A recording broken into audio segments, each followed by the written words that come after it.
Kaampiin Shararinaa to'atame akkasumas muddamni daangaa fi himannaan TPLF dhagame. Kaampiin waraanaa Shararinaa kan waggoota jahaniif furtuu ajajaa olaanaa Garee TPLF ture guutummaatti to'annoo raayyaa ittisa biyyaa fi humnoota eegduu takazee jala ooluu isaa ibsameera. Waraana lafoo fi qilleensarraan adeemsifame kanaan Gareen TPLF irratti miidhaa cimaan lubbuu fi qabeenyaa kan dhaqqabe yoo ta'u, yaalii humna dabalataa galchuuf taasisan fashalaanuu isaa beekameera. Haaluma kanaan hidhattoonni 195 ol ta'an yoo ajjeefaman 176 ol ammoo madaaniiru. Kana malees hidhattoonni 121 fi ajajaan kumaa sadarkaa koloneelaa qabu tokko booji'amuun gara wurtuu leenjii Bekeritti gaggeeffamaniiru. Gama meeshaa waraanaatiin kilaashonni koofii 450 ol, bireenii, dishqaa, RPG, sniperii, morterii, rooketii fi raadiyoon qunnamtii 8 ol booji'amaniiru. Dabalataanis zuu 23 konkolaataa paatroolii irratti hidhaman konkolaattonni waraanaa fi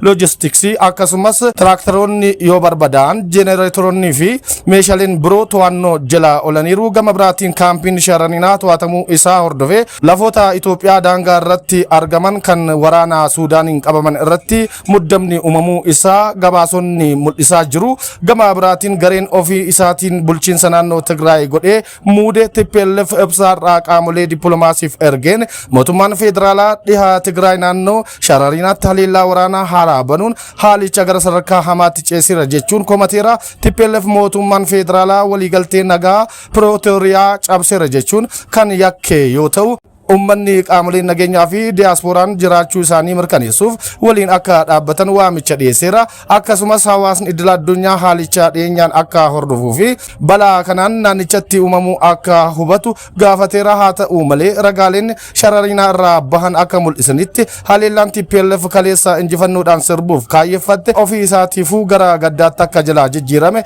eeraa jiru.